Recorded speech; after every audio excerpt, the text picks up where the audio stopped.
Mummy जी, चाय ले लीजिए।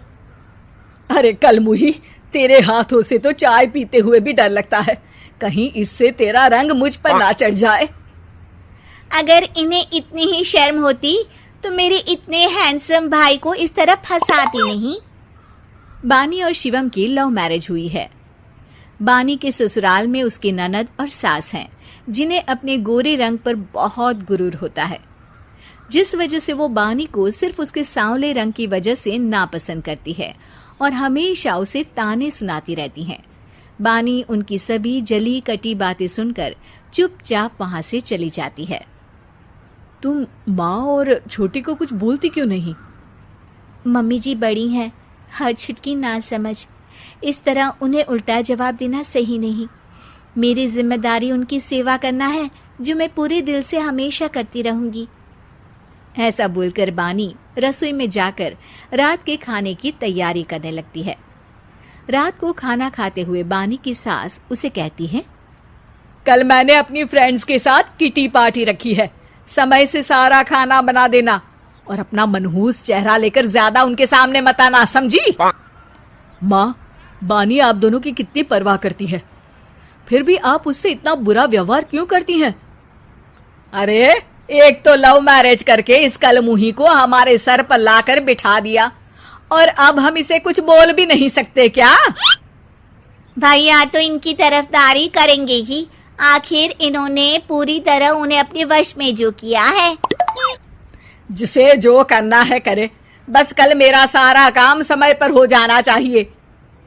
इस पर सब खाना खाकर सोने चले जाते हैं और अगले दिन बानी जल्दी उठकर सास की किटी पार्टी के लिए तैयारियां शुरू कर देती है, जिस पर पार्टी शुरू होने के बाद सास की सहेलियां कहती हैं, अरे वाह री, तेरी बहू ने तो बड़े स्वादिष्ट समोसे बनाए हैं। हाँ भाई, रंग कैसा भी हो, खाना बनाने में बिल्कुल अन्नपूर्णा है। अरे इसकी भी क्या बात करनी, मेरी बेटी से मिलो, इसकी सुंदरता के आगे तो उर्वशी रंभा भी फेल है। उर्वशी रंभा को तो फेल कर देगी, पर क्या अन्नपूर्णा बन पाएगी? अरे इसे काम करने की क्या जरूरत, उसके लिए बानी है तो, और मैं तो इसकी शादी भी किसी नौकर चाकर वाले घर में ही करूंगी। बानी वापस रसोई में चली जाती है और किटी पार्टी चलती रहती है। उसी रात को बानी की सास गुस्से में चिल्लाते हुए अपने कमरे से बाहर निकल कर आती है।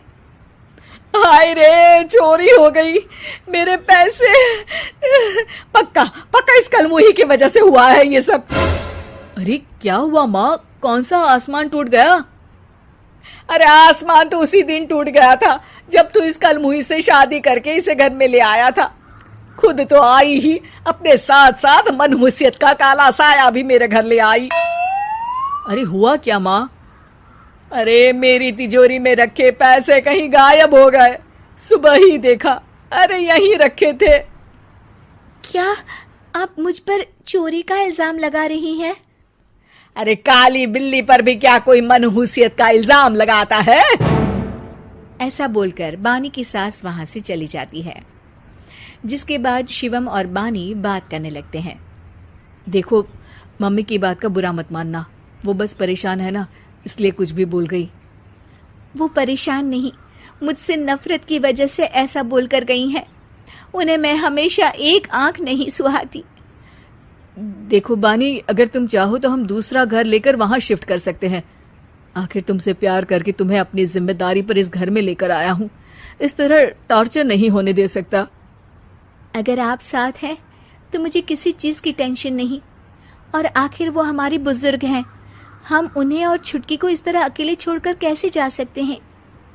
इसके बाद बानी भी अपने कमरे में चली जाती है और अब हर रोज उसकी सास की तिजोरी से पैसे गायब होने लगते हैं।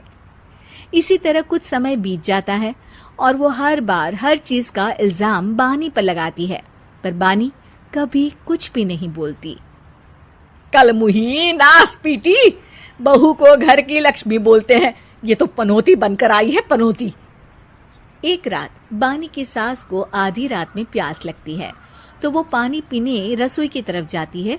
तभी उसे अपनी बेटी के कमरे में कुछ आवाज सुनाई देती है। हाँ हाँ, मैंने मम्मी की तिजोरी से हर रोज थोड़े थोड़े पैसे निकाल कर हम दोनों के लायक खूब पैसे इकट्ठे कर लिए हैं। और मम्मी आज तक उस सब के लिए भाभी को ही जिम्मेदार समझती है। तुम बस जल्दी से आकर मुझे यहाँ से ले जाओ और हम कहीं दूर जाकर शादी कर लेंगे। मम्मी को कुछ पता नहीं चलेगा, सब मुसीबत खत्म। अपनी बेटी की ये सारी बातें सुनकर बानी की सास भौंचक्की रह जाती है और अपने कमरे में वापस चली जाती है। जब अगली सुबह बानी सास के कमरे में आती है, मम्मी जी, क्या बात है, आज आप कमरे से बाहर ही नहीं आई? आपकी तबीयत तो ठीक है ना? क्या छुटकी कमरे से बाहर आई या तुम उसके कमरे में गई? नहीं नहीं, क्यों, जाना है क्या? मैं अभी चली जाती हूँ। नहीं, कोई कहीं नहीं जाएगा। इस पर वो बानी को साथ लेकर कमरे से बाहर आती है, जहाँ शिवम भी होता है। वहां उसकी सास बोलती है, छुटकी मेरी तिजोरी के सारे पैसे लेकर अपनी माँ के बारे में कोई ख्याल करे बिना किसी लड़के के साथ घर छोड़कर चली गई। और बहू, तुमने मुझ जैसी सास की सेवा करने के लिए अपने ही पति के साथ दूसरे घर जाने से मना कर दिया।